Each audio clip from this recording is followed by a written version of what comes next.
So to the audience, a round of applause for our panelists. Thank you very much for the insights, and we'll take some questions, I think, thereafter. Thank you very much.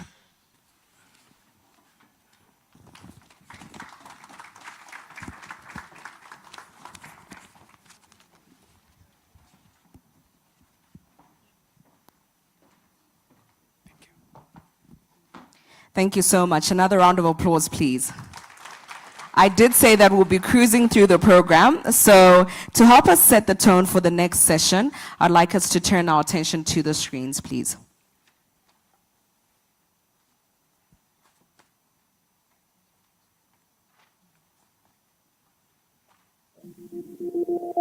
At Absa, we believe that we can do good while doing good business. Being a force for good in our communities is central to who we are and how we realize our purpose of empowering Africa's tomorrow together, one story at a time. We strive to live a corporate ethic that fosters financial inclusion, supports climate action and Africa's resilience to environmental vulnerabilities, and enables diversity and inclusion for both our colleagues and clients. Underpinning our sustainability ambitions are the guiding principles of making a substantive impact and leaving a positive legacy for all stakeholders, specifically our customers, colleagues, and the communities in which we operate. By engaging and enabling our customers in every stage of their financial stories, we hope to help them become sustainably minded and the authors of a prosperous African narrative. Central to our approach to sustainability is financial inclusion. We are on the front lines in 9 markets. By empowering individuals and communities through accessible financial services and opportunities, we help create intergenerational wealth. We understand that when more SMEs, women and youth are financially engaged, the more economies grow. We've helped these businesses and individuals across the continent become economic actors in the formal financial system by giving them transacting and savings products and services, providing access through financing, bringing banking closer, and by tailoring products and services to meet their unique needs. Our financial literacy efforts for individuals, SMEs, and business customers include important initiatives and partnerships created to make their stories ones of success. And through our ongoing efforts with our Ready to Work program, we have equipped young people with the skills they need to excel in the workplace.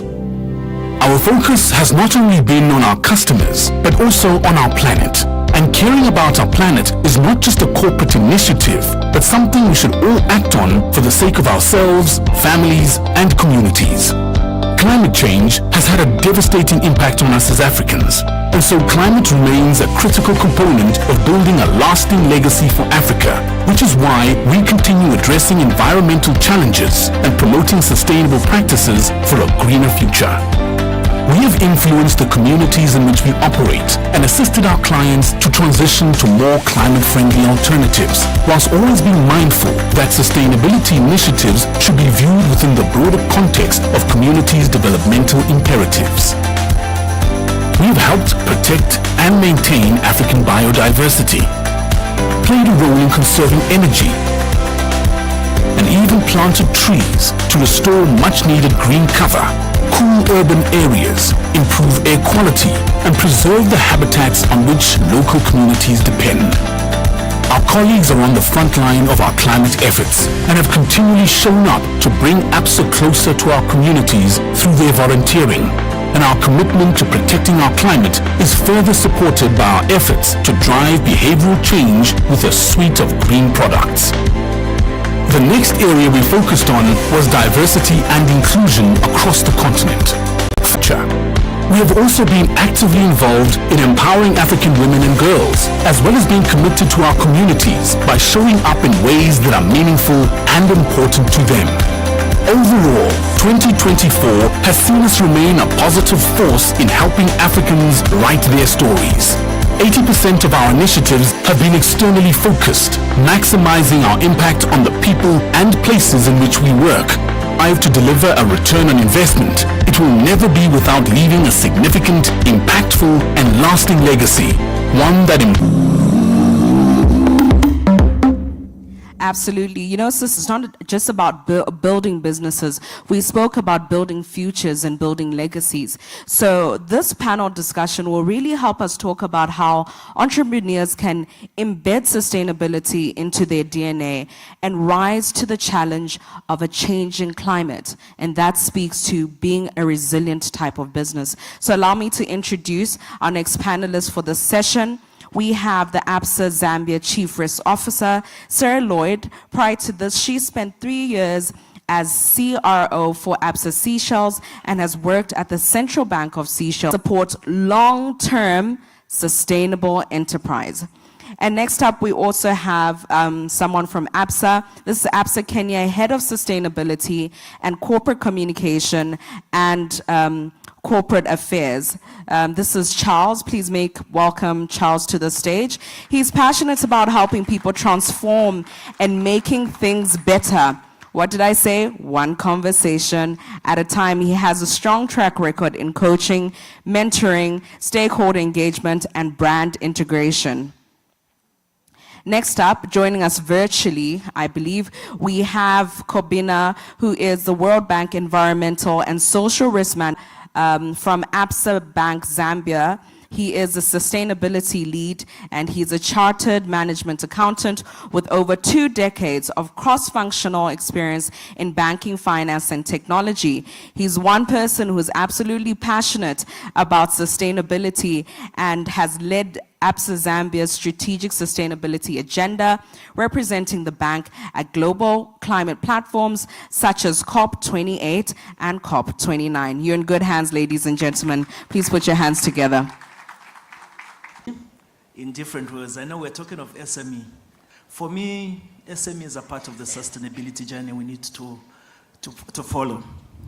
But just to bring it home, sustainability is no longer a buzzword. Or is it? It's now a business imperative. I think the panel here will try and just demystify that for you, just in small practical terms. Sustainability is about us trying to keep our businesses afloat. It's us trying to navigate the supply chains. A lot has been spoken in the previous session about trade.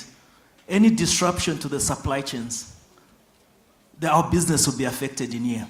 So as SMEs, how do we remain resilient? So that's what sustainability is all about.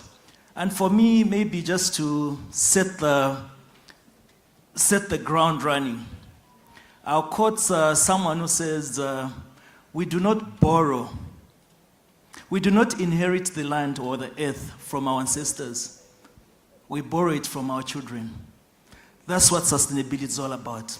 We all have a responsibility to protect this which we have been given to you.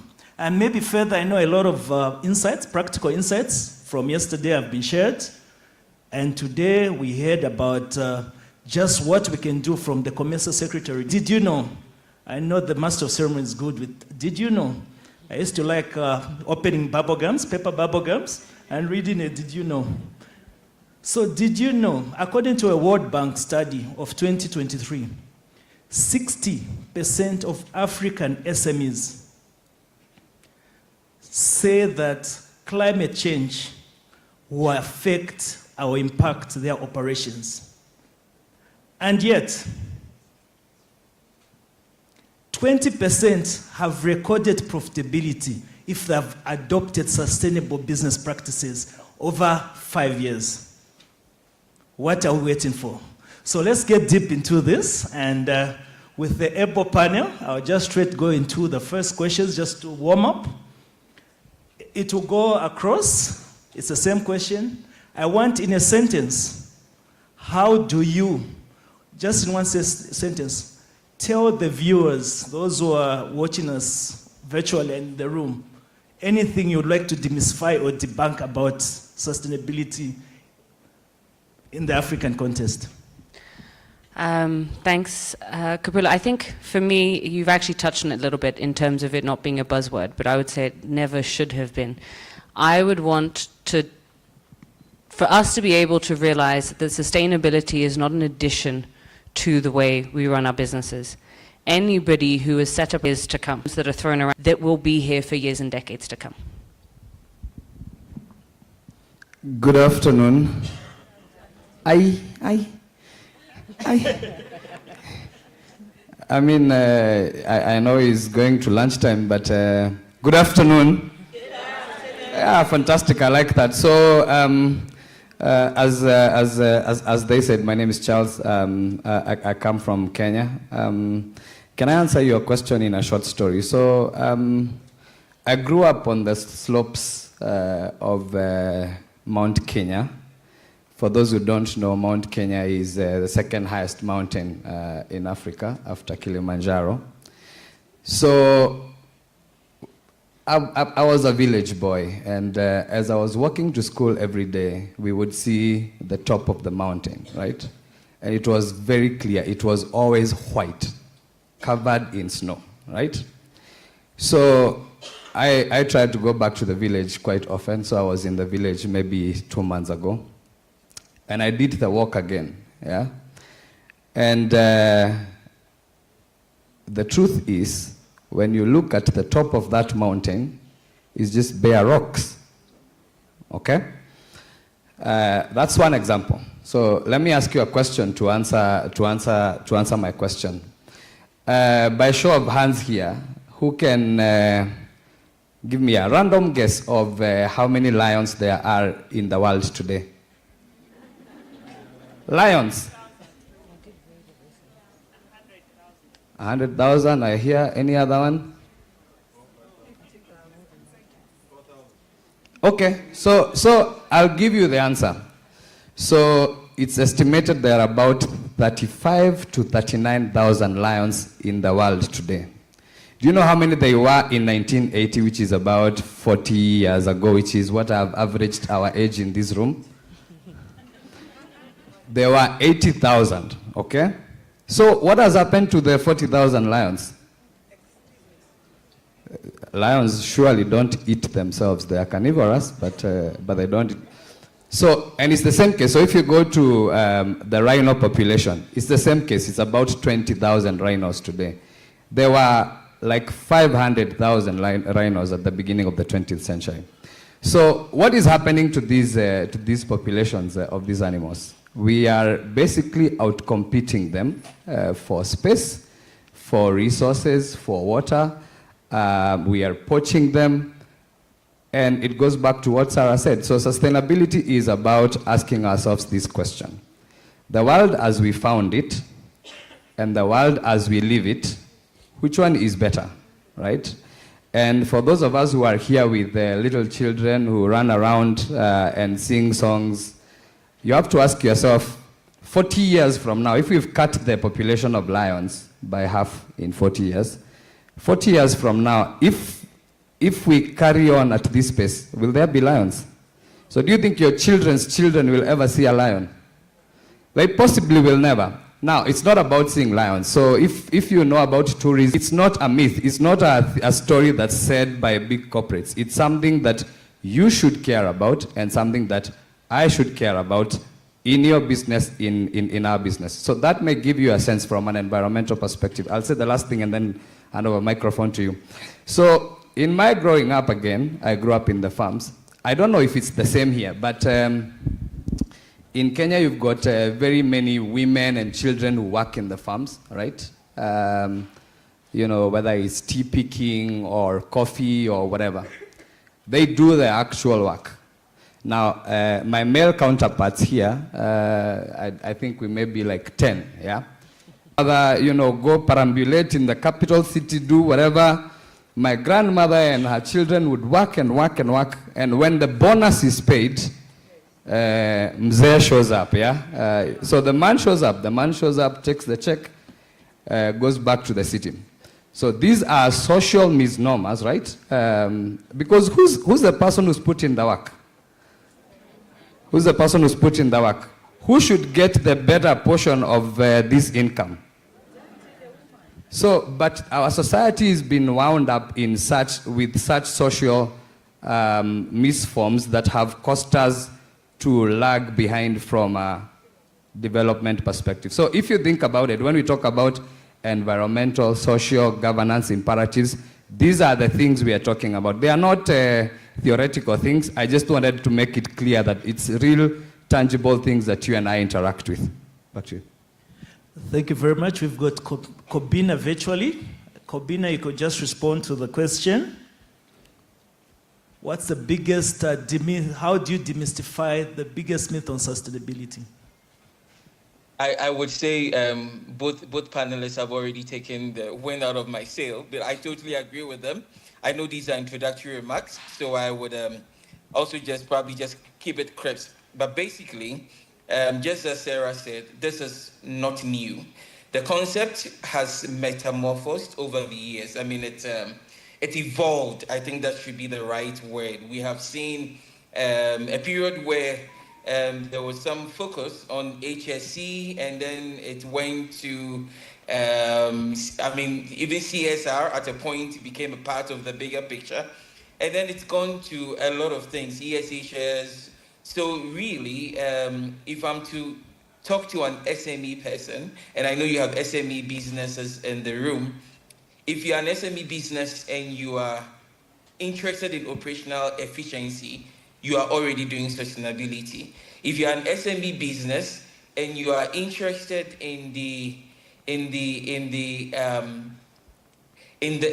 resource use efficiency, how much of your resources goes into your productive processes and how much of this is going out as waste, you are already doing some bit of sustainability, even though I can assure you that you probably were looking at it from the finance angle.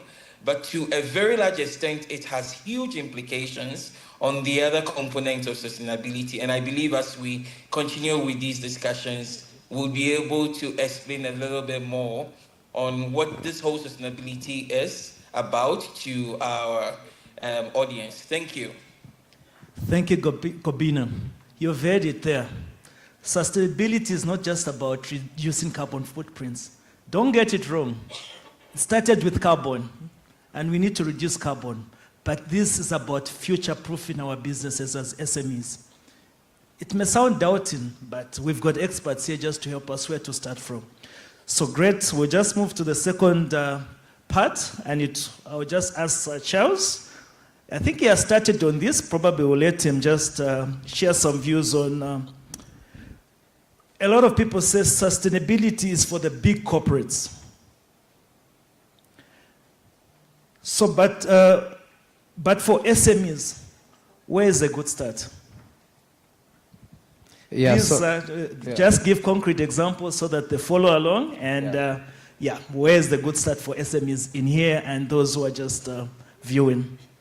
Yeah, so there's a gentleman who yesterday he has spoke about crawling, walking, and then running. Yeah, and it's true the way the agenda has been built. It's been built as a huge thing that only big corporates with their deep pockets would be able to do. But I think, as you said rightly, when you do this, when you begin to exercise sustainable business practices, it makes sense, and it should make sense for your business. So if it's not making sense for your business, prices in Kenya, there are a few things that we have seen, that cut both from an environment to a social perspective. And so I want to give you maybe just two quick examples. So I'm sure in your business today, you have waste, right? So pause for a moment and think about what you do with all the waste that comes from your operations, right? I've been to businesses where all your waste is put in trash bags and left at the gate for somebody to collect, and you have no idea whatever happens after that. Yeah, and that is a mix of plastics, a mix of papers. It's everything. Yeah. So there is a simple thing you can do today in your small operation. Begin to separate your waste, right? What's biodegradable, what is not, right? And there are enough institutions in this market, in Kenya, in Ghana, that would help you with what should follow after that separation of waste. So that's one example from an environmental perspective. Another one is if you run your premises, yeah. So how do your premises run? Yeah. So what kind of lighting fixtures do you have? Do they stay on the whole night, day and night in the room when people are there, when people are not there? Simple things. So I'll give you an example, although from an Absa perspective. We retrofitted all our lights across all our branches and head offices in Kenya to install motion sensing lights. It makes sense for your business because you're looking at cost. It's the same for water. If you've got these water taps that you open and then it runs, you wash your hands, you go get the towel, the tap is still running. It's a simple thing. You can just put different faucets that sense your hands, or you just press once and it reduces the amount of water that comes. So these are practical things. From a social perspective, which is a more realistic thing, for Africa. Ask yourself the simple question that, do you treat your employees the right way? Are they remunerated commensurate to what they do for you? Because yes, you're running a business. Find yourself doing these things, then you know you're running a sustainable business. And enroll yourself. I know it's a complex topic. Enroll yourself in some classes. Just understand it better. Corporates are more and more moving towards the place where, for example, Absa Kenya, you cannot become our supplier today if we have not certified that you have a somewhat small understanding of what ESG is, because we need you to be doing things the right way for us to continue doing business together. Thank you. So as you can see, we are moving on. The examples are practical. You can reduce your bill from 12,000 to 6 by just moving to solar. I'll go to Sarah. Sarah is very passionate about this. Yeah, maybe you can just pick up where it ended. But I want you to give an example of what it means for a manufacturer, an SME manufacturer in Zambia, or a tech startup in Kenya or Ghana. Thanks, Kapila. And I do think Charles has really touched on it, and I love the examples you gave, though was thinking you stole the ones I would have gone with first. But it is precisely that. So let's say a manufacturer, and maybe, again, here I'll tell a story of a company that I was reading about recently, which really blew my mind. And I did speak about it in the masterclass we held recently. But it was a college student in the US who started making organic fertilizer from worm poop. There's I can't think of a more polite way to put it, but from worm poop. And he started making organic fertilizer in his garage, as all, American legends and corporate, that's how they all start, in a garage somewhere. But that's how he started off. And in order for him to figure out how to package this fertilizer, he just went around and collected glass bottles from trash outside, cleaned it, because obviously from a health and safety perspective, right, this is fertilizer, no one's drinking what's inside here, right? So he did that. His business then has grown substantially. He continues to use recycled glass bottles for his packaging. He, obviously now, the way the business has grown, he could very easily be affording to have some fancy packaging, his own glass bottles, and just move away from that perspective. But he maintained that packaging. He now does his packaging, it's just a sticker that he pays for, right? The actual bottle is free. But then he's also built on it now by looking at how does he then build the knowledge for the next generation. So he does pay for a small portion of the glass bottles he uses, and that's only by paying schools who run recycling programs. He then pays them for the glass bottles that he collects from the schools. And I found this such an interesting example, because one thing we often see is someone starts, and I think of my auntie and my grandmother who used to make jam in their kitchen, and they would use the old glass jars from the jam that we'd previously bought, or the peanut butter, and I still do it, right? I make chili at home, and I'm using the jar that's left over from whatever jam it was that I had. But if I suddenly scale my chili business, or my grandmother, they then shift to saying, no, I need this fancy packaging, this uniform packaging. But actually sticking to the model you had at the beginning not only gives that cost save, but also gives you a unique selling pitch as well, which makes you stand out from somebody else who's making worm poop fertilizer or jam or chili or whatever it may be. And the reason I share this story is to say to those manufacturing, you don't have to, as you grow, you don't have to move away from, I guess it's interesting, right? Because there are things we would have said were traditional, or as I said, yeah, things my grandmother or my aunt did back then, but we don't have to move away from those things. They actually make solid business sense for the two reasons. There's a cost save element, and there then is the sales pitch element, which we also know marketing is a big part of a successful business. And how do we build more, as we become more digital, and it's something I know we've talked about before, you become more digitally enabled, you also move away from practices that often are unsustainable, right? The less we print means the less paper we use, which does have an environmental impact. But guess what? It also means I'm not paying for paper, and I don't have to pay for a printer, and I don't have to put ink in it. I also don't pay for the electricity that printer uses. So huge cost saves there. But for the tech startup, and I think even for manufacturing and almost any SME, one area I would urge that yes, there's that focus on cost save, but is on tracking it. So as Charles speaks about Absa Kenya, he's able to say, yes, we had a 30% reduction in cost because of this initiative. What I would urge when we're looking at SMEs, and I know there was a lady here saying, she's grown and now her business has 120 employees. What's critical and crucial there is not just the growth in 120, but looking at what is the demographic of that 120. How many women are you helping through employment? How many youth are now, obviously within legal limits of employment, but how many youth are now being helped? Because that's where then you're also able to clearly demonstrate the impact that you're having internally, and that's where I think a lot of the cost save comes in, but also the impact that you have externally through, yes, the women that you support by employing, or that you found a solution that is relatable and relevant. And that's another area that I think sometimes with sustainability gets a bit muddied, because we can think that these sustainability initiatives, either they're far too complicated, or we tackle them as if there still has to be a profit that's coming out of this. You have to look at it from that perspective, but solving for a problem that someone has does give you an opportunity to make it into a business, right? You can then earn a profit from it, you can generate income, but in doing so, it's imperative that you do it with that future forward-looking vision, as you said, even from your own business's perspective of, I'm not going to put in, and I'm sure many of the SMEs here, many of the business people here can say, you've got your own business, it's blood, sweat, and tears and late nights. You're not going to do that to say, I only want this to work for 2 years. You are putting in all of that effort because you want to leave this as a legacy. You want this to be your legacy for your children. For them to say, look, mom did this amazing thing, she had this business, or grandma had this amazing business, or my great-grandmother set this up and it is now still there.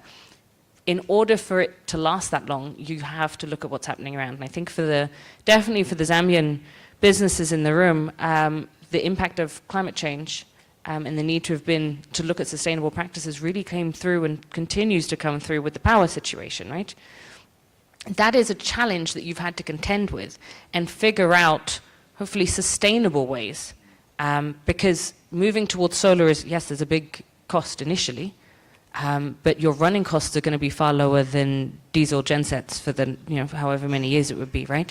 So taking that mindset and realizing that it's cost as well as external benefit, and then tracking it, just figuring out how you measure it so you can actually understand for yourself and communicate to others the impact of your actions. Thank you, Sarah. Just to build, and I now go to Kobina. I think there's one thing which is really a problem in sustainability. We call it the eternal dilemma. How do you do sustainability and make a profit? Kobina has been working with SMEs across Africa. So the question is, how can they balance sustainability with a real pressure of staying financially afloat? I think that it's an interesting question. Probably an area that people have also created some bit of a myth around.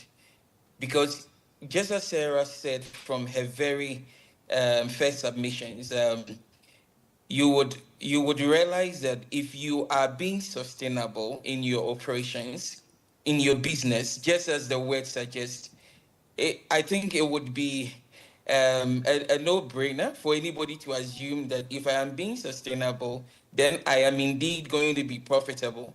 So, so sustainability and profitability are not on opposing sides at all. In fact, one is part of the many factors that wheels that oils your wheel so that you can be more profitable. So we have this general understanding that businesses, and I'm sure most businesses in the room can agree with this, that sometimes much of the wastages in our resource use or in our budget use has to do with keeping the operation cost, would be on fuel, would be on maintaining the vehicles, would be on training that you need to be providing for drivers and all of that. These are things that you cannot do without. But sustainability will teach you that once you've integrated, you will then be more concerned, not concerned, you'll be more careful about your choices. You will be, in terms of sustainability, drivers training that you have spent money on is impacting on the work that they do. And you would realize that sustainability in terms of in practice being practicalized throughout such a haulage operation would ensure that you are making a lot more savings. It would ensure that you are adopting more sustainable driving practices. It would ensure that in subjecting your vehicles or your fleet of trucks to routine maintenance, you are rather going to be more efficient and be using less fuel. Because once you are not going by those operational, servicing regime and all of that, what would happen is that you might think that you're being smart, but you would end up having vehicles or a fleet of trucks that are inefficient, and they would need a lot more fuel, for combustion to be able to do the work that they are supposed to do. In the end, you would spend a lot more. In the end, most of these cars would break down, and you would have to replace parts that are probably not due for replacement. So this is just even one aspect of the sustainability that a business might be, integrating into its track, operations. And there's, as I said, the two are not mutually exclusive. One actually enables the business to be more profitable.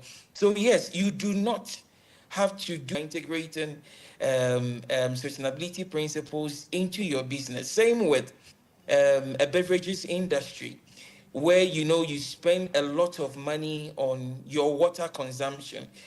So what is sustainability going to do for you in such a business? Sustainability is going to be talking to you about resource use efficiency. It's going to be talking to you about, metering aspects of your processes that are probably water intensive. And beyond metering, it is giving you a process or a procedure that enables you to review on a constant basis to understand extra ability credential as far as your water consumption or your water use efficiency is concerned. So it's easier when we look at them in terms of the aspect of the business operations that an individual runs. When we do that and we look at what sustainability could do for each of them, then you will use them in such a way that you are now a bit more purposive in what you are doing, and now you are able to even link your operational activities to elements of environmental management, social risk management, and the governance aspect. So for me, there is no way anybody should ever think that investing in sustainability would affect your profitability. It doesn't make sense at all. What does make sense is that sustainability helps you to be more efficient. And once you agree that efficiency helps you to be profitable, sustainability and profitability are in the same set. So that's what I would say, knowing that I've taken too much of your time. Thank you. Thank you, Kobina. You had to hit the nail on the head.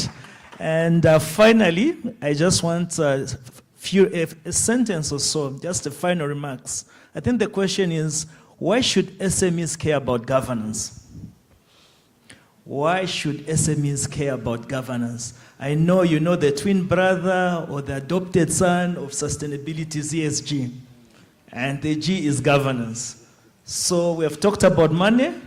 Now we are also looking at governance. But in the interest of time, panelists, just in a sentence, why should the SMEs care about governance? Sarah, you can start. I think it's almost unfair. This is my entire job and you tell me one sentence. So I think ultimately it comes down to governance of the rules by which we're meant to operate, be they laws, be it. Thank you. Charles? Yeah, I know SMEs are this is the sector where a father employs the son and the wife and the cousins, and many times this is, the sector where we operate with with general guidelines, yeah? I think governance is the answer to this question, yeah? So think about your business as a business. Think about what an investor who you're asking to invest $1 million in your business, think about what they would be asking you for. Think about what a bank like Absa will ask you for, when you're either seeking a facility or engaging with them.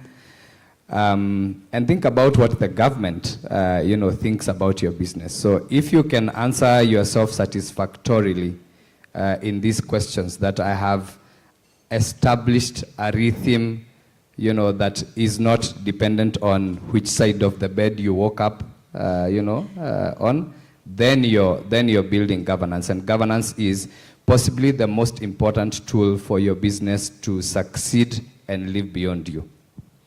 Thank you, Charles. And finally, Kobina. In a sentence, please, Kobina. Interesting. So yes, so a few questions. So to the business owners, is it important that you have clear rules and responsibilities where we have NISAs but beyond all that, is it important for you as a business owner to have clear rules and responsibilities? If it is, that's an important governance issue. Is it important that we consistently evaluate, and monitor and identify areas for improvement? Is it something that we are interested in, that as a business owner, we want to be able to know where there are areas for improvement? If that is of interest to you, that is an important governance issue. Sarah already spoke to the compliance issue, but basically, I think that if we can have clear rules and responsibilities when it comes to governance. Thank you very much. Thank you, panelists. A good example I came across just yesterday. Governance is actually something which can help you open markets. In Ghana, I've heard that shea cocoa butter manufacturers are able to sell their products to Europe because of governance. Where you plant, agribusiness contributes about 60% of the businesses for SMEs. Where you plant, make sure deforestation is not an issue. Because if you have deforestation issues, you won't be able to sell in the EU. We've heard about what Donald Trump has done in the world. The world has not stopped. It's still moving. Europe, it has delayed, maybe softened some things, but Europe has moved on. There's regulation. So if we have to open to markets, access to markets, we need to have governance. You can start with one small SDG, maybe, I think it has been mentioned. You can look at waste, SDG 12. You can look at employability, employ females. That's why this is your conference. Females should be in management and on boards. Those are simple things we can do. So thank you, panelists, for this wonderful session. And key takeaways, I think I would just like to share.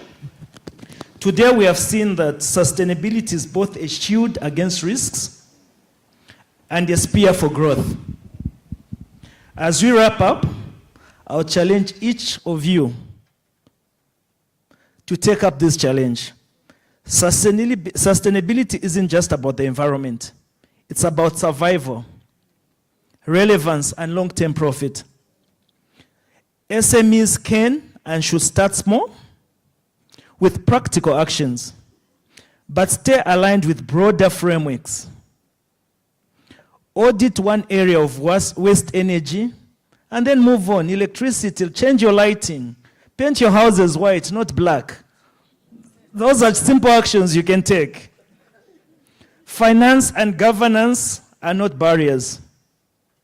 They're enablers. So as we move forward, let's shift the sustainability conversation from obligations to opportunity. Thank you very much. Thank you too. Thank you.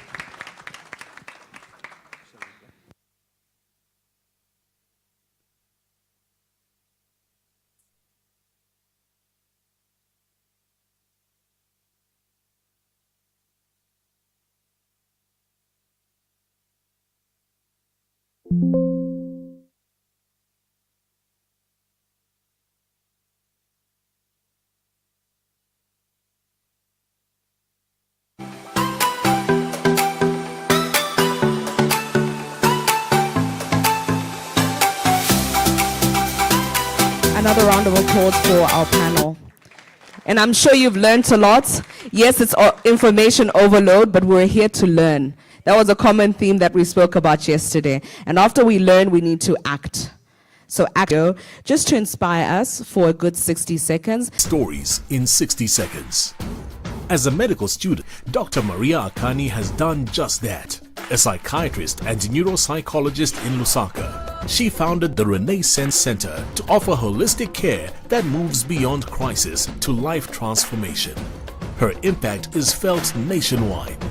Dr. Akani played a key role in passing Zambia's new Mental Health Act of 2019, helping to reform the entire system. Through her accessible books, public advocacy, and her practice, she is bringing mental wellness out of the shadows. Dr. Akani is not just treating patients, she is leading a renaissance of the mind. At Absa, we're inspired by these stories, and that's why we say your story matters.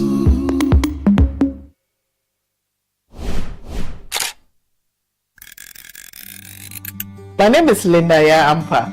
I'm a garment manufacturing company owner, and I also manage it. I also do other things that bring me a lot of joy, and that is mentoring. So I judge on a show called Ghana's Most Beautiful Pageant, where we mentor these young women, we groom them into beautiful women. One of the hats I wear is also an author. I authored a book. Now when I turned 50, because of the show I do on TV, people see a polished, well-groomed lady sitting on television and judging. But I wanted to share a story of where I had come from. I come from a background where we had a lot of family members living with us. Unfortunately, I was molested as a child, got pregnant, it had to be aborted. My mother also passed when I was 15 years old. So that was the inspiration. And of course, at that time, the Me Too movement had also gone. I wanted to share my sexual abuse story and to encourage other women who have been through such traumatic situations in their lives. Started business quite early because I always knew what I wanted to do. With a shop that was dealing with lingerie, and I lost everything, no insurance, nothing. I started garment manufacturing 30 years back, started bespoke, and then eventually got into mass production. Because of the kind of background that I had, I lost a lot of good people along the way because I didn't trust. And then again, as I started my business and started mass production, we had major headache of meeting quality issues, export orders that failed, and we lost so much money.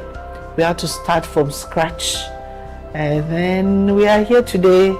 We're employing about 400 and more people. And so it hasn't been an easy. My husband is very supportive. I have one daughter who is also very supportive. A good group of people, associations that I belong to who are also a solid support system that I have. So for any person who wants to go into entrepreneurship, I would encourage you, take a pen and a paper and write your plan. Understand the terrain within which you are turned to have partners. You go to school, you have friends, you know friends who are strong in certain areas. Somebody is good in finance, somebody is good in marketing. Partner them. Together, you can reach far rather than just going solo. Finance is critical. But I say that having the right human resource is even more critical. Because if you don't have the right human resource, you can have all the money and you lose every resource. You can have all the money and you lose everything. The kind of work we do is stressful. It's draining, it's tiring, it can be frustrating. Sometimes you get this. So it's important that we take time. You can get it. You can get it. Business. A lot of my peers like to say the grind is real. We use this lingo all the time. But so is burnout. And what we need to now discuss in this last panel is how to protect your greatest asset, which is yourself, which is your body. It's actually body, mind, and spirit. What anchors you? And not really to preempt this conversation, but I don't know if any of you have ever heard of the gas mask theory. These are theories I talk about all the time. So gas mask theory, a lot of you flew over here. You who had the above panelists. And the first one is Dr. Siatwambo, who is the CEO of Great North Academy. He is a celebrated educationist and founder of the Great North Academy. Dr. Siatwambo brings a rich understanding of leadership, mental wellness, and balance, particularly with high-pressure environments. A round of applause, please.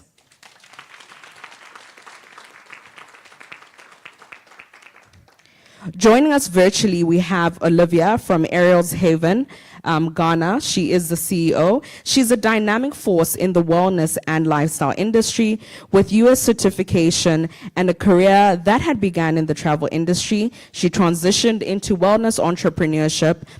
Through her brand, Ariel's Haven, she has transformed the lives of many people through personalized coaching and wellness education. Please put your hands together for Olivia. From Kenya, we have Purity Kimoto, who is the CEO of her, Urban Drive Autos Limited. She's a passionate advocate for financial wellness with over 20 decades of experience in corporate and entrepreneurship. She empowers youth, women, and SMEs with practical tools in financial management, investment, and entrepreneurship. Please put your hands together for her as well. And moderating this panel, we have Mercy, who is the CEO of Value Connect in Kenya. She has over 20 years of experience in cross-agricultural leadership experience, spanning three different continents. Mercy is a globally recognized consultant, passionate about unlocking team potential, a certified behavioral consultant. She equips leaders with communication tools that reduce conflict and drive performance. Please put your hands together as she anchors this conversation. As you can see from the panelists as well as the anchor, we've got a wide range of expertise, both body, mind, pocket, and soul. So let's get into this conversation, and please. Good afternoon. Are you ready? Ask your neighbor, are you ready? Okay. On a count of 1, 2, 3, let's stand up. Can you reach up with both your hands? Raise your feet. I want you reaching up. Yeah? Then I want you to shake your left leg like this. Let's see your balance. Let's do the right leg and your hand like this. Yeah, we're testing your balance. That's part of wellness. I'm watching you. Okay, let's reach our toes. How many of you, I'm looking, how many of you can reach your toes? Some of you are not doing it. Come on. You're supposed to be doing it together. Let's do it. Okay, let's reach to the right, left. Like this. Yeah. And let's turn around. All right. Can you clap once for yourselves? Well done, and have your seats. So right there, we have started you off with wellness. Thank you very much, Absa Bank Zambia and Absa Bank Kenya and Ghana, for bringing us here today. And it's truly an honor to be here. As you've heard, my name is Mercy. I'll be moderating this session. But allow me to share a little bit. Some of you may have met me already. I will tell you that I manufacture leaders. And no, I don't have a processing line for leaders. Someone came and asked me whether I manufacture them physically. Key to my panelists, I will be having them share with us shortly. But allow me to bring in this conversation of prioritizing wellness by giving you some statistics. And by the way, the person manning the clock, it starts now. We were doing an exercise. Not before. Yeah. Yeah, our clock starts now. We did an exercise, right? So what about you? And by a show of hands, how many of you are entrepreneurs? Just raise your hands. Okay. How many of you are employed? Again, you can raise your hands. Good. So this is one conversation that I think is cross-cutting. Whether you're employed, whether you run a business, whether you're in between wanting to transition, and 17% are actively disengaged. It means that the people working with you and for you are not present, and that has an impact on your productivity. What are some of the daily emotions they're going through? 40% are stressed, 20% are angry, 23% are sad, and 22% are lonely. I want you to have that at the back of your mind. And as I started to feel fatigued, and in a very short span of time, going to doctor visits, not being able to be diagnosed right, it was determined after I went into a coma for 5 days that I was suffering from a connective tissue disorder. This is partially caused by stress. And that is what stress burnout can do to you. I've authored a book. Some of you have bought it. The story is in here. And Bruce told me that I shouldn't be going back with any copies back to Kenya. So please grab yourself a copy. I only have 6 more left, so I'm looking forward for you to seeing that. But that's the context I want you to have, even as I go into this conversation, that in today's world, leaders and professionals, we are under pressure to perform. We have to pivot. We're being told that every day. We're being told to persevere. And this cost of high performance is being paid with our health, the relationships, and peace of mind, as we saw in that video from the lady from Ghana. And the truth is, wellness is not a luxury. It is and has to be a leadership strategy. So I want to start with our panelist online, Olivia. And I want Olivia to briefly introduce herself to us. Tell us what you do briefly, and then tell us, Olivia, in your definition, what does wellness mean to you? Over to you, Olivia. I think they'll bring her on screen. Hello. Hello, Olivia. Hi. Good to have you. Yes. Good afternoon to our lovely conference attendees. Thank you so much for the opportunity to be part of this amazing conference. And thank you for that beautiful story you shared about your experience. I really enjoyed that story. Thank you for sharing your life with us. And I'm Olivia, a mother of two. I started my career in aviation. I grew up with the belief that as soon as I finish work and I get married and I have children and I'm working, everything is supposed to be fine. I'm supposed to be happy. And I had a wake-up call to realize that there's so much to life than just taking these 4 boxes that somehow we've been made to believe is the way for every woman to go. I wanted more. I wanted to optimize myself. Stress, unhappiness, wrong mindset and expectations took a hit on me, and I almost lost my self-worth. Being in a very toxic marriage made me come to the place of depression. During my depression, I sank into solitude, and in that solitude, I was able to have a self-discovery and understand who I truly am and the potential I have and what I can do for the world. Through that, I journeyed to end up as a well-being when I realized that my story and my struggle actually had become a stepping stone for me to tap into my potential. And business women and entrepreneurs and women to be able to find that grounding, that way of centering themselves and being strong in themselves to be able to achieve their full potential and aim at doing the things they want to do in their lives. So basically, I'm all passionate about women. As much as wellness is for everybody, as a woman who it's through my personal experience that I was transitioned into wellness. I love support full potential.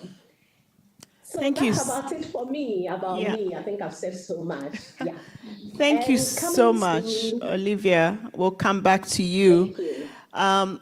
And you can hear from Olivia's story that there is no wasted opportunity, even in adversity. By her bouncing back first for herself, she's now helping many others to navigate similar situations that she might be in. Let me come to you, Dr. Siatwambo. Could you also briefly tell us something about yourself and also what is your understanding about wellness? Oh, thank you so much. My full names are Dr. Rosie Siato of Twalumba Resort and Lodges, Twalumba Resort and Hotels. We have Twalumba Lodges. We have Great North Road Academy Schools, and I also run a mental health center, which is Great North Road Academy Rehabilitation Center. And besides, I'm also an author of the brand best-selling book here in Zambia, Exams Made Easy. And I'm married, not just married, but happily married. Yeah. Yeah, so I want to say I literally work with the people and live with the people. And under me, I have more than 400 people working under this I must undergo through. And when we come to the area of wellness, physically fit, mentally fit, and everything, so basically, we are talking about maintaining a state of well-being, mentally, financially, emotionally. You talk about also at family level, socially. You talk about, just your well-being as a person and ensuring that you are balancing, which I've been doing every day. And that's what we call wellness. So it's not absence of sickness. But it is maintaining this kind of balance whilst you are in business. And I'm sure you'll be able to hear on how I've been managing all these 400 people that are more than 400 people working under me, and they diverse in terms of these organizations, pressure every day, bills and so forth and so on.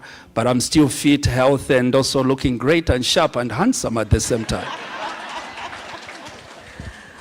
Thank you so much, Dr. Siatwambo, and I like that self-affirmation because if you do not self-affirm, no one is going to affirm you. If you cannot bet on yourself, why should anybody else bet on you? So that's a very powerful way of you defining what wellness means for you. And I'll come back and circle back to you on some of the questions I'll be asking. But now let me come to you, Purity. Purity, you are an entrepreneur, financial wellness. We've had in the bio intro of who you are, but just Glad to be here and for this opportunity. And in my life, I talk more of financial wellness, but it's very, very related to mental wellness. it is, because if you're yeah. not financially stable, yeah, it causes us a lot of stress. True. So for the past 14 years, I have been importing cars, mostly from Japan, UK, Australia, South Africa, Thailand, and a bit of Singapore, and bringing them to Kenya. We also export to a few of African countries here. And beside that, so my daily job is to sell cars. I'm a car salesperson. When I grow up, I want to be group of companies.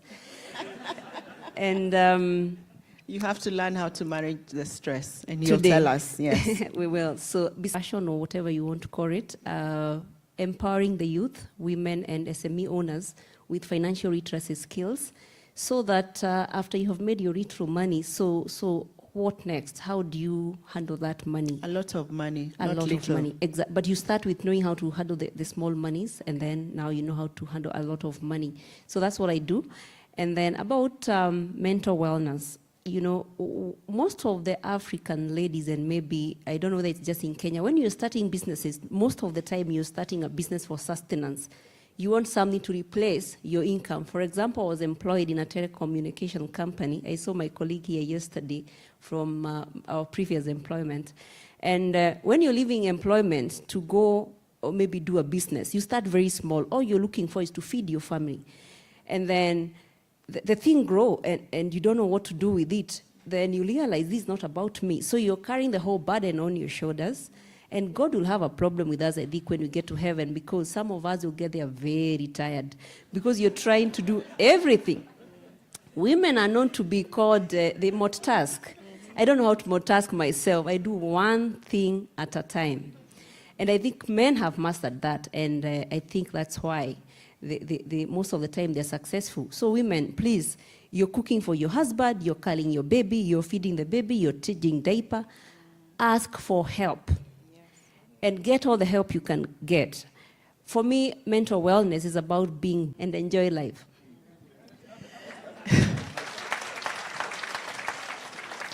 Yeah, thank you, Purity. I'll actually do a follow-up question with you from what you've just shared there, because you're talking about balance. You're talking about women multitasking, and many of the people in the room are women and watching us online. And the question I have is there such a thing as balance? Because you say the men, when do you know? Is it a balance? Is it prioritization? And what's the strategy behind that? Well, the balance I'm talking about is not the balance, the question people are used to asking as women. And this question only comes to women, by the way. How do you balance copulate, owning a business, having... Clarify yes, this, I needed that to because clarify many that. of us think that's what it that means. is not the balance I'm talking about. The balance I'm talking about is just being able to be at optimal in terms of your even just physical. I met Mercy in the gym today at 6. So when she's turning to stretch your hands like this, she has been doing it for a while. so it's a cue to make sure you're also doing physical fitness. It's part of mental wellness. It is part of wellness, isn't it? Yeah. So what I would say about balance, for me, like I said, it's do one thing at a time. For career and life balance, I believe we do what we call trade-offs. It means it's okay to have everything, but it's also good to recognize what season are you in. So, for example, I didn't leave employment to go be an entrepreneur. I didn't even know how to be an entrepreneur. My background was accounting. But then I needed to leave employment because I didn't have time to raise a child, my firstborn, who is now 16. And so I told my husband, but after coming home at 1 a.m. many times, I came home one day at 1 a.m. and told him, this is the month I'm giving awesome now. And overalls, it has stressed me out. I couldn't, No makeup. But I had to, at that point, I needed to do that trade-off. Yeah, and I'm glad I did. Okay. Thank you. Dr. Siatwambo, you have mentioned, by the way, you had the lodges, yeah? That's a place to go for your R&R. I wish I had known that before I came. I would And, have had an and extension. hotels, actually. Huh? And hotels. The hotels, yes. I wish I'd known that before coming. I'd have extended my stay here to do that. Because we had yesterday from Maureen that we need rest, isn't it? So you have hotels, you have schools, you have a mentor clinic, and the list goes on and on. This group. Sometimes you feel like, pressure on that day. There's so much pressure. One time I remember I even asked my finance team to say, you mean this time around we are paying people twice in a month? They said no, but I said no, this payday has come, too soon because, and, You felt as if the month was 20 days. Yeah. Yeah, so sometimes businesses, you find that as you go higher in business, it's lonely here at the top. In that we have trust issues. If I bring you closer next time, maybe I'm on social media and all this and so on. So all these, they bring about, stress and also, mental pressure. And you are moving, you can be in business as you are in business. One moment you can be happy, the other moment something bumps into your business and then it disturbs your emotions, your thinking. And we are ever ready for anything at all times. I'm sure, I believe you can relate, you understand that. To say anytime we are ready for anything, we can be told there's a problem.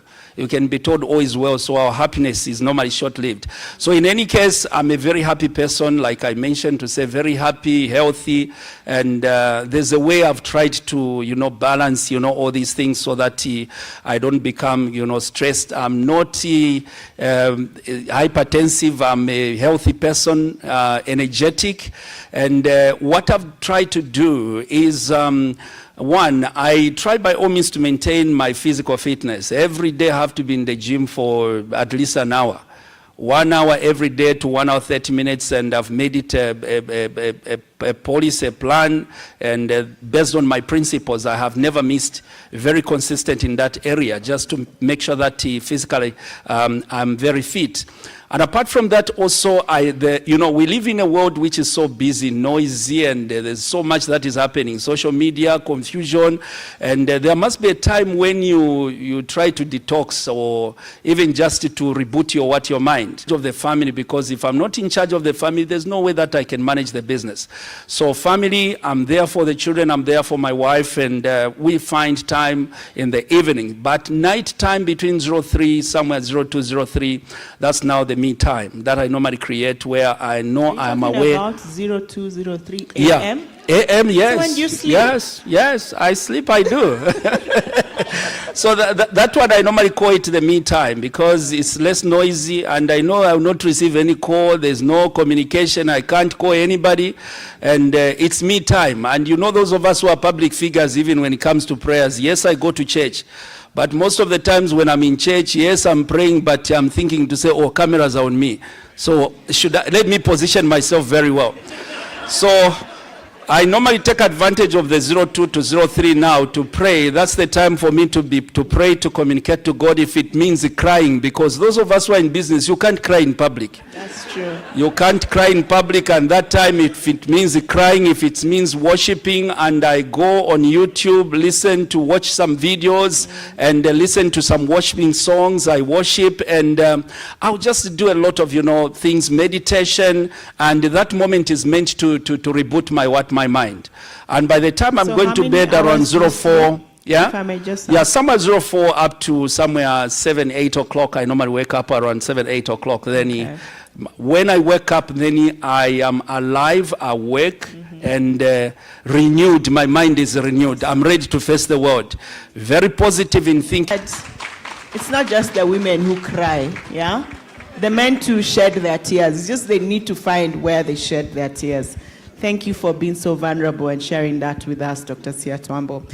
Olivia, we want to come back to you online. And I just want to ask you, you mentioned that you are a wellness coach, and you having experienced depression at one time in your life, dealing with marriage issues, and now what you're doing. What would you say are some practical tips that you could share with the audience, both here in the room and online, as to how they can manage themselves and navigate the pressures of life as we see them?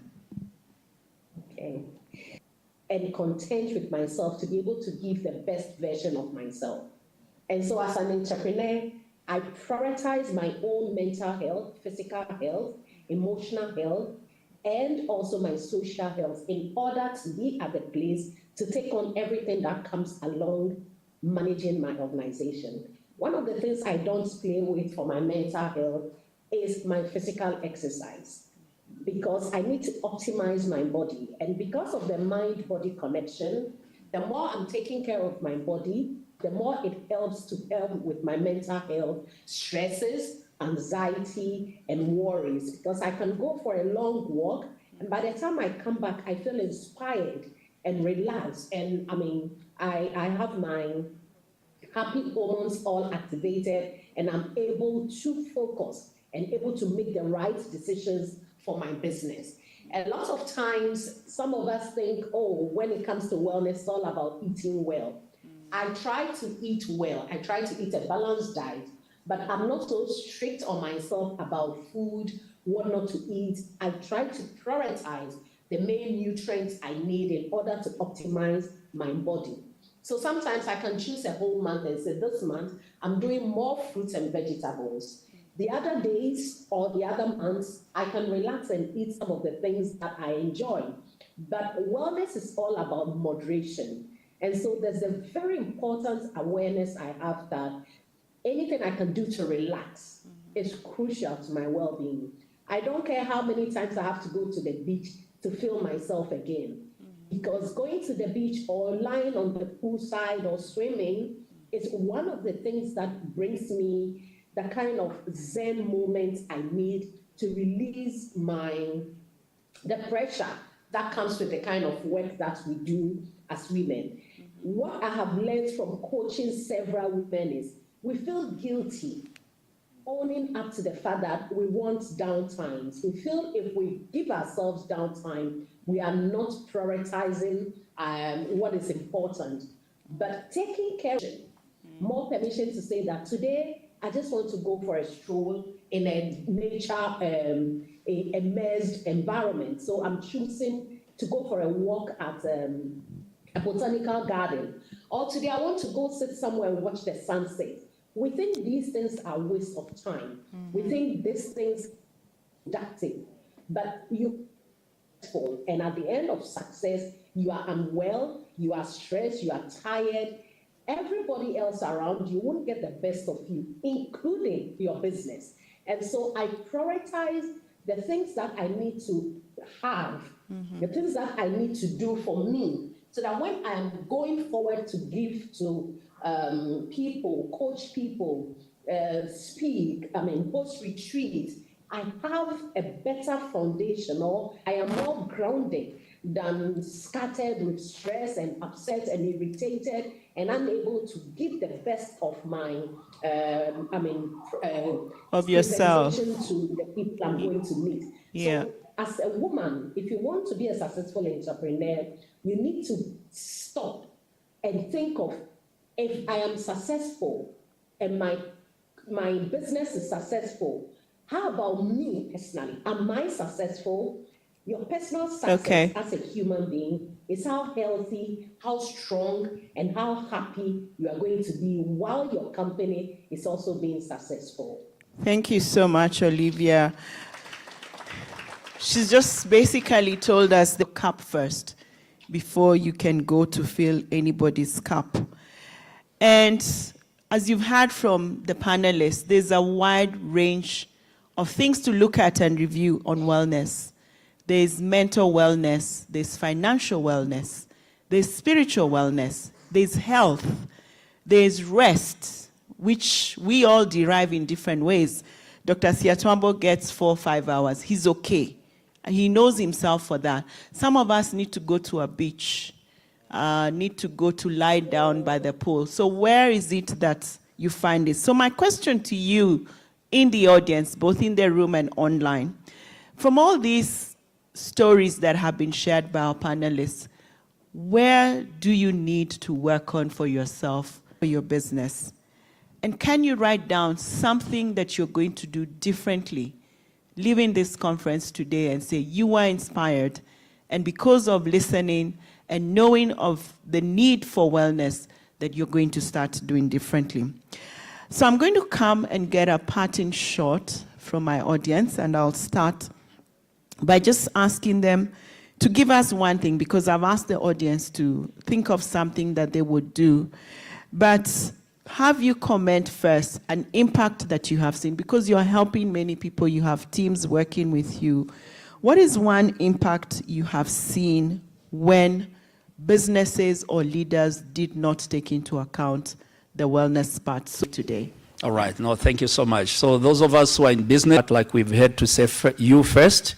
And for you, when we're talking about you first, prioritize on establishing systems. I'm managing today because I've established the systems, meaning these businesses can run away from me. So I don't need to be at the medical center. I don't need to be at any of these hotels for them to run. So make sure that you put systems in place.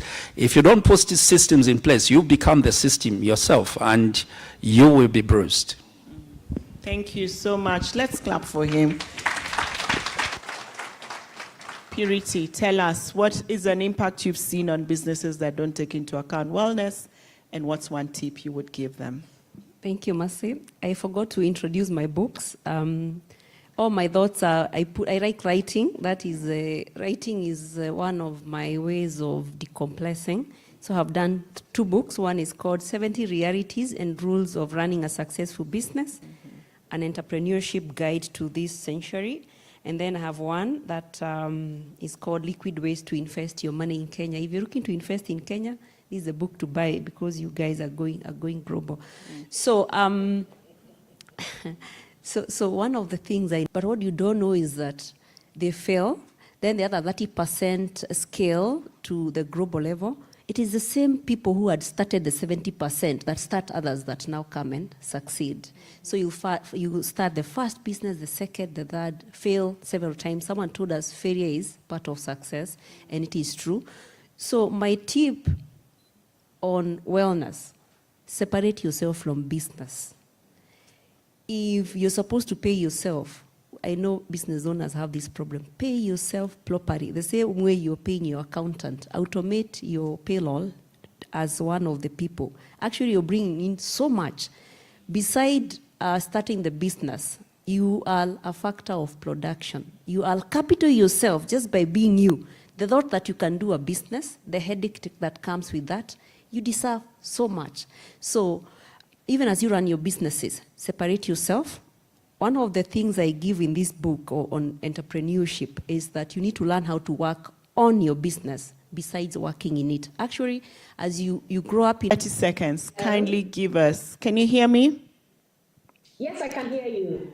In 30 seconds, kindly tell us what's an impact that you have seen when businesses did not take into account wellness, and what's the one tip that you can leave the audience with on taking wellness seriously? Okay. The number one thing I have seen businesses struggle with when they don't take wellness seriously is that they depend so much on healthcare. And healthcare takes a major toll on their revenue and their finances, because if you're depending on healthcare, it means you're investing in medication, lab tests, and so many things to do for your well-being. But one thing organizations can start doing, or businesses can start doing, is remember one thing: wellness is now. A lot of people think, I'll take care of myself later. We will do those wellness things later when we have everything sorted out. But no, wellness is active. It's always ongoing. You can't put your body on hold. You can't put your mind on hold. You can't put all the social, emotional, psychological, financial, spiritual wellness things about your body on hold, because they are engaged and active at all times. So we shouldn't postpone and wait to have a business that is successful before we remember how to start prioritizing our health and our well-being. Health and well-being and wellness is now. We need to start doing it right now. Thank you, Olivia. Olivia has reminded me of an acronym that I have, which I call FLY. First, lead yourself. So we've had a very timely conversation on wellness and well-being. And this is something that we need to take seriously because it's the engine behind the growth of our businesses, the growth of the organizations and the teams that we lead. We will get clarity and resilience from that. Our panelists have reminded us that real leadership includes caring for yourself and cultivating a culture where others can strive too. And you cannot pour out of an empty cup. The collective challenge there, and maybe it will take being vulnerable and modeling vulnerability as a leader, as you've had from Purity. But whatever it takes, that next step is not just for your productivity. It's about your longevity, clarity, and impact. And I will finish off with a story that is told of two men that went to chop wood in a forest. They had a full day to do so. They both had carried axes to do so. And one man went straight and started cutting down the trees. And the other one went and spent 4 hours sharpening his axe. And when he came back, he chopped more wood than his fellow peer who had started laboring all day. So, ladies and gentlemen, take time to sharpen your axe, and you will find that it will be more productive. And as I wrap up, thank you so much for your time. Please remember, find me, 3 is Divine. I talk about wellness, about your physical, spiritual, and mental well-being. If any part of that is not whole, then you're sick. So please, let's look after ourselves. Thank you very much. And I appreciate again our panel. Let's clap Hands together as they make their way to their seats. What a profound way to close off, right? But before we start reflecting on today as well as yesterday, I'd like us to quickly turn our attention to the screens and just hear and watch another client testimonial, please.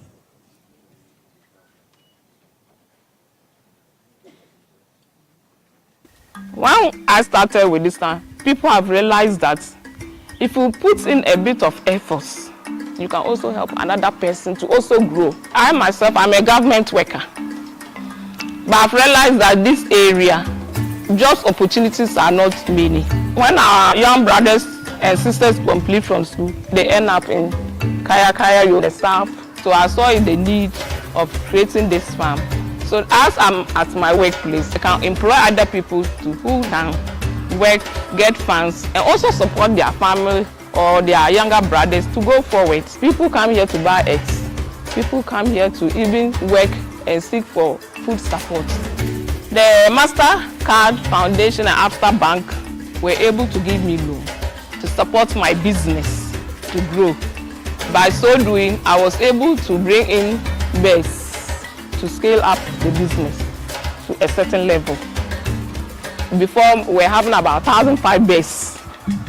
But now we have scaled up to 3 more hands by bringing in young people to come and also work and also earn something. Venturing into this business, it has increased my financial level. It has increased my knowledge in agricultural businesses. It has even given me capacity building training before I really know how to manage my finances. I was taught how to manage my finances, manage my human resources. This business too have also helped me to employ our grower people by giving them inputs to farm. When they farm, at the end of the year, they give us returns in terms of maize to feed our birds. It has reduced our costs so much. With the support of the loan, I can pay their fees earlier than before. My sister and children even come here to work for money because she's a single mother, so she comes to work daily, sometimes earn money to be able to educate her children.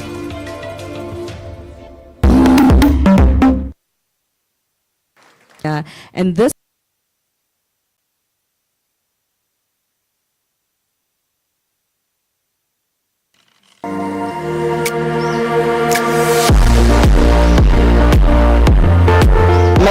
event has been awesome. First, I was able to have a picture with the PS Susan. That was a great thing for me.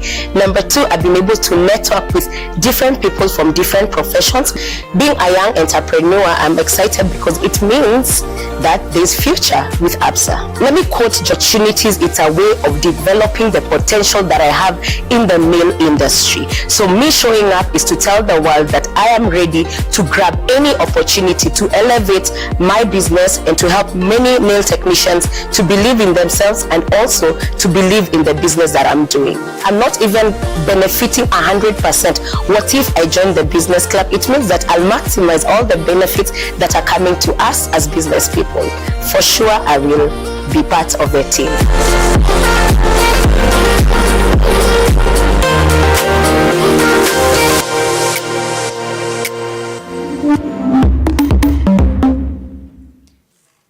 Round of applause, please. Our online audience, and Daliso should come up on stage, and he'll kind of just read out some of the comments so that it's very unbiased and for us to kind of get a feel of what others have been experiencing as well. Thank you, Tahila. So the online people have been commenting, and these are some of their key takeaways. One attendee said, I've learned so much, and these are my 3 key takeaways.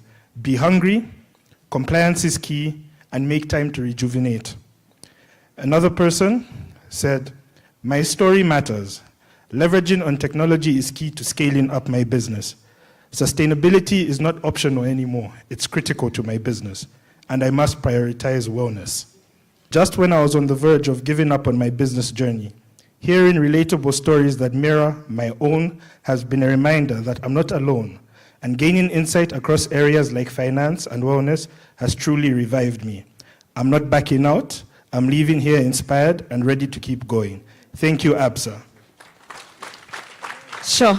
And that really just ties it all together. I definitely would not have said that in under 5 minutes.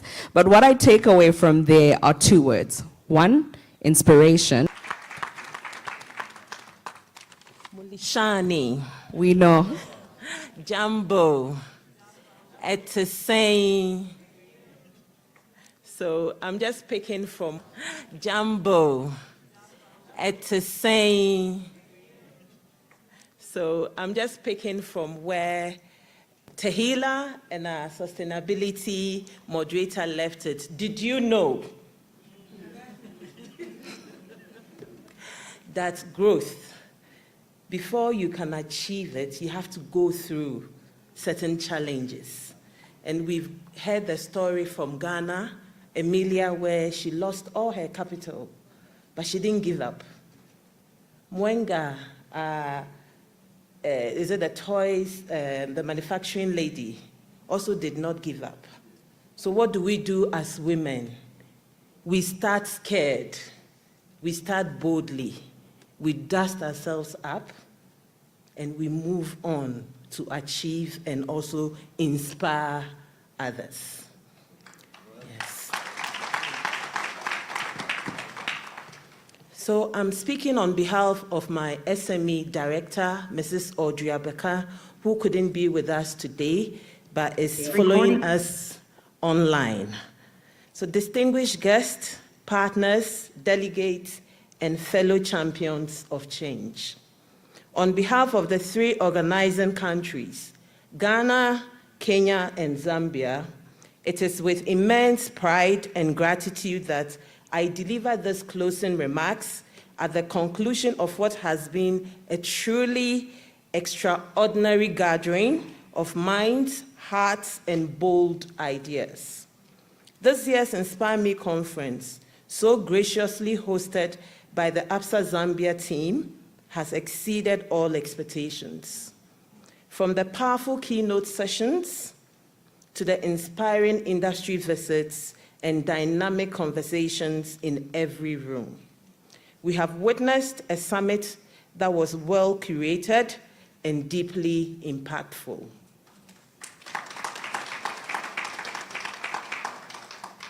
To Absa Zambia, thank you for your exceptional hospitality. leadership, and unwavering commitment to making this year's conference a remarkable success.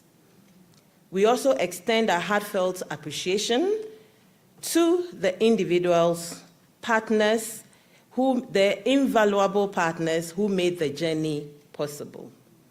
To the Ghana Exports Promotion Authority, thank you for your steadfast belief in the potential of African women-led businesses to grow and thrive globally. To the DHL Group, your support continues to break down barriers and provide the logistics solutions that empower entrepreneurs to scale confidence.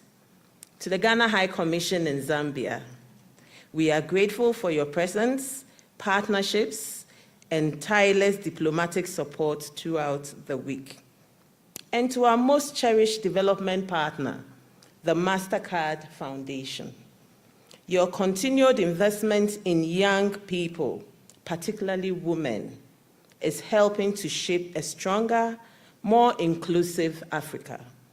Your role in this conference and beyond cannot be overstated. You are enabling a generation to rise. Throughout the sessions, we've heard words that deeply resonated. One speaker reminded us that African women are not waiting for the future. We are shaping it relentlessly. This is a call to action, a call to build bridges across countries, sectors, and generations. This year's Inspire Me conference has reminded us that we are stronger together, and not just as individual countries, but as a united Pan-African force for progress, innovation, and equity. To every speaker, participant, sponsor, and dreamer, thank you. Let us take this momentum back to our communities and continue to build an Africa where women don't just participate, but lead, innovate, and inspire. From all of us, Ghana, Kenya, and Zambia, we say thank you. Medase. Asante sana. Zikomo Kwambiri. Let us rise together. Thank you.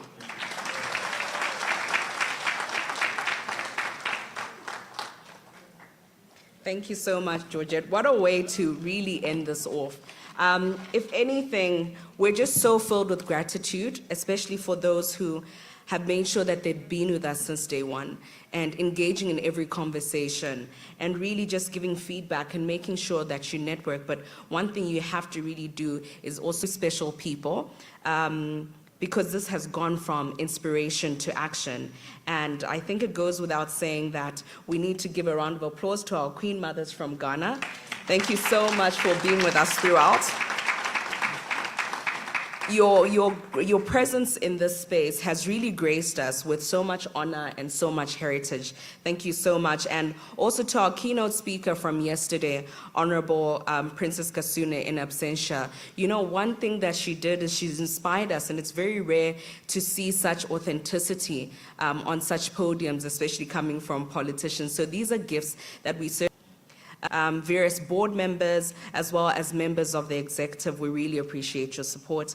And to all our speakers throughout the 2 days, we're certainly grateful for your time and your investment. Let us give a round of applause to the dream team behind this phenomenal event. That is the communications and marketing teams, the women in business teams across Ghana, Kenya, and Zambia, the planning committees who pulled this all together, the R&G promotions team, the image promotions team, for the smooth setup and the exceptional production. I think they deserve a special round of applause.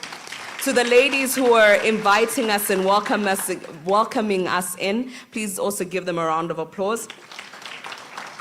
And to Daliso, our virtual international engagement host, for keeping the digital room alive. please do put your hands together. And a special shout out to one of our friends who was tirelessly working behind the scenes, Della. So with that, here's a call to action. We need to continue, we need to collaborate, and we need to champion these causes. And don't wait for permission. Do not play small. With that, thank you so much. I'd like to close off and say thank you so much to the online audience as well. So goodbye. Make sure you share the videos, you like and comment. And to those who got so many insights out of today and would like to go back and reflect, I do know that the videos will remain, especially on the Facebook page. So please take advantage of the same.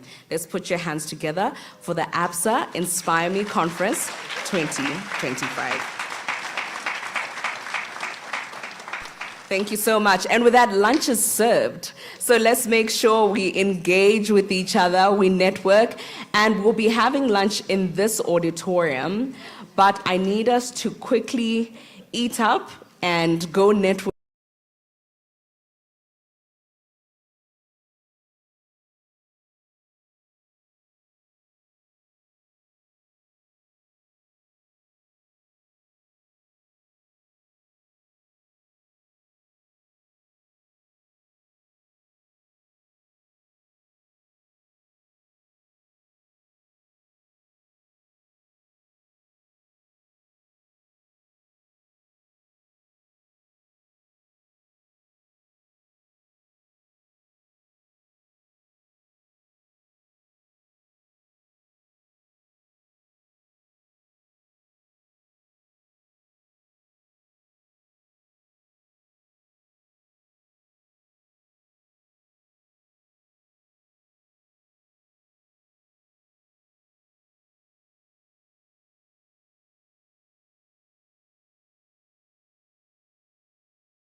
Recording stopped.